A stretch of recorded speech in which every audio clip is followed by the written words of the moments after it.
How does a kid go from this? My name is Matthew DeLuca. I go to the collegiate school. I'm in 9th grade, and my favorite thing about Kids Walk for MSK Kids is getting together with friends and family to support such a wonderful cause. To this. If you my dog, then chew on my bone. Snitch, that's on my kid. Put a chopper on a blade. In the space of just 3 years. Well, let me tell you the story. He's known as Lil Mabu, and this kid is one of the top rising drill rappers out there right now. He raps about guns, gangs, girls, and many other things he has probably never experienced. But regardless of how much you might love or hate this dude, he's becoming a household name in the music industry. So who exactly is Lil Mabu? And how the heck did he even become famous? Let's dive into it. If you're a regular TikTok user, you've probably come across a Lil Mabu video on your FYP. But if you haven't, Lil Mabu is an 18-year-old drill rapper that sprung out of the shadows and is now rocking the world of drill music with his numerous hits. He has over 1 million Instagram followers, over 1 million YouTube subscribers, and almost 6 million monthly listeners on Spotify. You've gotta admit that's pretty impressive. However, as mainstream as this dude has gotten in the last 3 years, there are a few things and a few people he pissed off to get the hype around his career. Born on April 4th, 2005, Lil Mabu, or if you want to call him by his real name, Matthew Peter DeLuca, was raised in the Upper East Side of New York.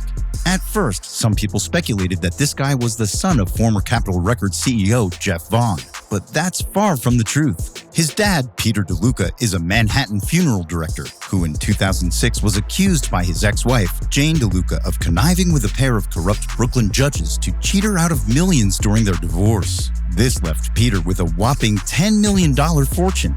That was more than enough money for him to buy a freaking 6,182 square foot mansion in Watermill, Long Island, and also afford Mabu's high school tuition, which costs around 60 grand a year. Mabu attends the Collegiate School, New York, which has been a go-to school for all the rich white Americans and all the Kennedys and Vanderbilts out there. Like his background tells us, he's a rich white privileged kid. So how did he end up doing drill music? Around 2019, when Mabu was a lot younger, he had a digital marketing company that he used to market the records of different mainstream artists and content creators. As I said, he was young at the time, maybe 14 or 15, but this kid was going crazy, looking for a way to put himself out there. He even DM'd famous YouTuber Patrick Cece, telling him about his services and how he could be instrumental in growing his YouTube channel for him. And we know this because Patrick shared screenshots of their chat in a video he made about Lil Mabu. Turns out Lil Mabu actually DM'd me 3 years ago looking to do some business. That explains how Lil Mabu has so many friends in the music industry, even though he's just been around for like a minute. But despite, being part of the entertainment industry in a way, Lil Mabu wanted to make a name for himself. And this is where his story became very interesting. Now we going up and that's just what the money do. Private cruise, all these islands I could take you to. If you didn't know, Lil Mabu didn't actually start off as a drill rapper. He began with pop and even did a little emo music along the way. But he wasn't gaining any traction, and a lot of people were just shitting on his songs. However, during the coronavirus in 2020, Lil Mabu launched his online personality, mostly on TikTok, and used his good marketing skills to promote his songs. He released his first hit, King of the World, which had more streams on SoundCloud than all his other songs combined. Some of his early TikToks were just filled with him promoting his music in the most laughable ways, sometimes even involving his father. Then, a video went viral of Lil Mabu and another New York drill rapper, K-Flock, shooting what looked like a music video.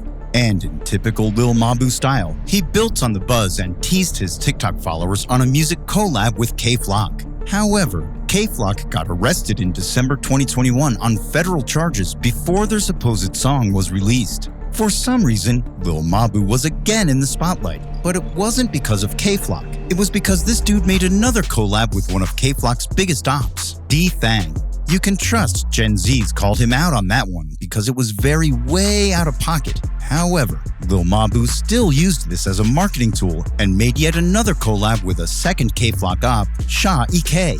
A lot of people were shocked at how this naive-looking white kid was bagging these big collabs. But at the end of the day, Lil Mabu isn't affiliated with any New York gangs, at least none that we know of. and he had probably helped out marketing with their music in the past, so it was safe to collab with them regardless of him hanging out with their ops. And truthfully, the storyline of his career was playing into the plot he wanted. He was getting lots of hate and lots of love, but people kept streaming his music. He used TikTok to his advantage by building more hype around his songs and even staging some scenarios for PR. Then, the big moment of his rise came, and it came with the song No Snitching featuring Dusty Locane. Locane is one of the biggest rappers in New York, and seeing him hit a collab with Lil Mabu was just great. The song blew up instantly, getting more than 12 million views on YouTube within the first year and millions of streams across all music platforms. This was the point Lil Mabu became a household name, and everyone who didn't care before began paying attention to his career. But it also brought attention to the fact that his lyrics weren't a reflection of who he was. In the song No Snitching, Lil Mabu said things like, "Can't say no to the polls, and I'm going to beat him down with a bat. I put an op in a wheelchair. Give me like an hour, I'm leaving him flat."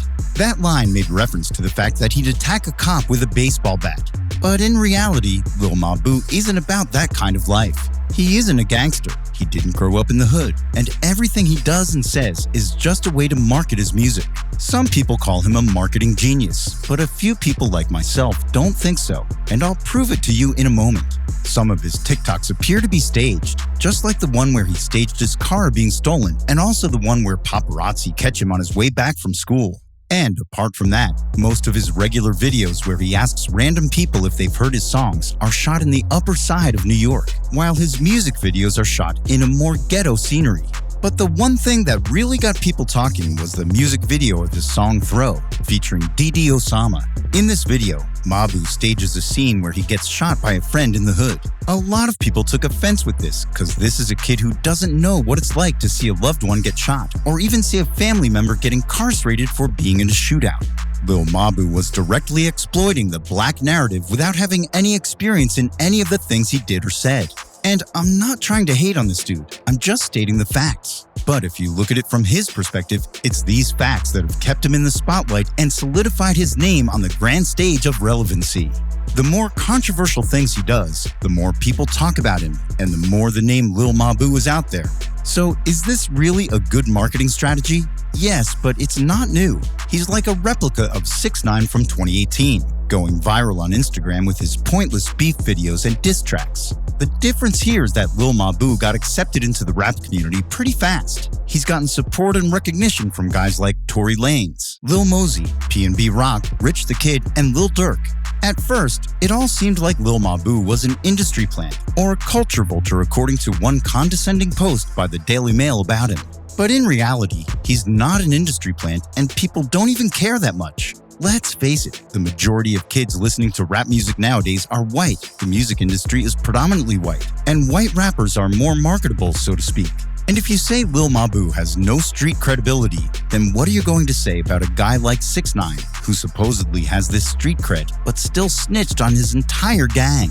And then there are also rumors of Gunna snitching on his record label YSL.